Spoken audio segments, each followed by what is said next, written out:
Hello, the Keto family, welcome back. Today, we're going to be making chocolate chip cookie dough fat bombs.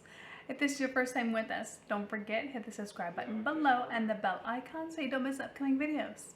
Let's get started, guys.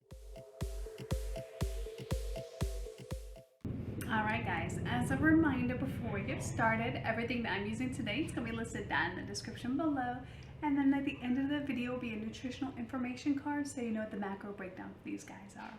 Alright, that out of the way, let's get started.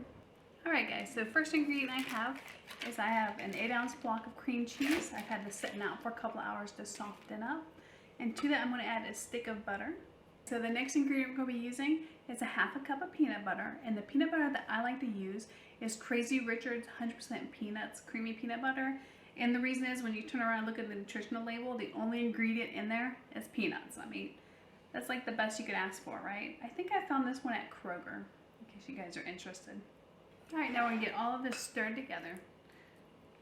It's very important that that cream cheese is at room temperature because you would never get it mixed in otherwise. If you forgot to set it out ahead of time, you can always stick it in the microwave for like 30-40 seconds and it'll soften up nicely. Same goes for the butter, but I would stick around 20 to 30 seconds for the butter. Alright, we got that stirred together, so I'm going to start adding my next ingredient. It's a 1/4 cup. Now this is stevia. You can use any sugar substitute of your choice. I would avoid granular in this though, because the granular I find needs heat to really dissolve and not be gritty. And since there's not going to be any cooking involved with this, you probably want to stick with the powdered forms of it. Right, I got a 1/4 teaspoon of pink Himalayan sea salt and a teaspoon of vanilla extract. Alright, stir all those in now. Alright, one more ingredient to go, and this, in my opinion, is the most important ingredient. I've got a half a cup of Lily's dark chocolate baking chips. You can use any unsweetened, sugar-free chips of your choice, but I actually really enjoy Lily's. I know Hershey's has a sugar-free version, but when you look at the back, the carb count is just slightly higher than Lily's, even though they are significantly cheaper. So, you know, for 1 or 2 carbs more, you're paying $1 or $2 less. So it's just an FYI. It depends on how strict you are with your keto, as if you want to sacrifice that extra carb or two. Just folding these in. We're almost done, guys. This is a very quick, very simple recipe, and these come out so delicious. Alright guys, so now you can take these and make balls out of them and put them on a cookie sheet and freeze them.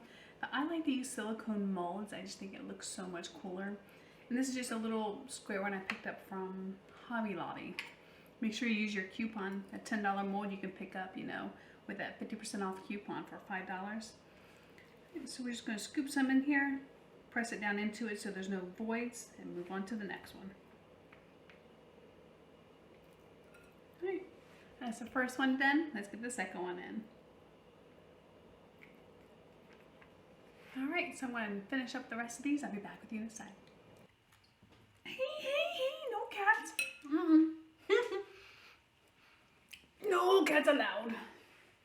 Alright guys, so I got my mold all filled out here. I did have a little bit of dough left over, probably enough for 4 more.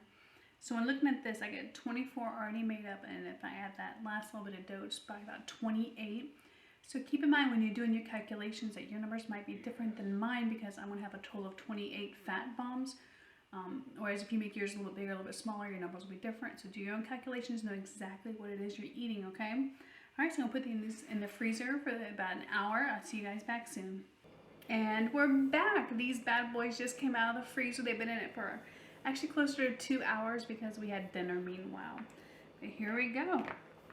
They just pop out just like that. Super simple. I love these silicone molds. If you don't have one, they're totally worth the investment.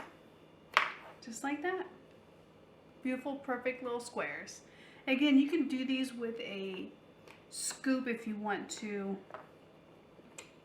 Use like an ice cream scoop, one of those little fruit scoops if you want to get perfect portions that way. I just find the dough's a little bit sticky to work with to try and make pretty little balls with my hand, and I don't have one of those cute little fruit scoops. But I have these silicone molds. So guess what I'm using today? Alright guys, thanks for joining me for today's video. Don't forget to give me a thumbs up down below, and feel free to share this recipe with anybody that you know that can use a great recipe for a really creamy chocolate chip cookie dough fat bomb. Until next time, guys. Bye.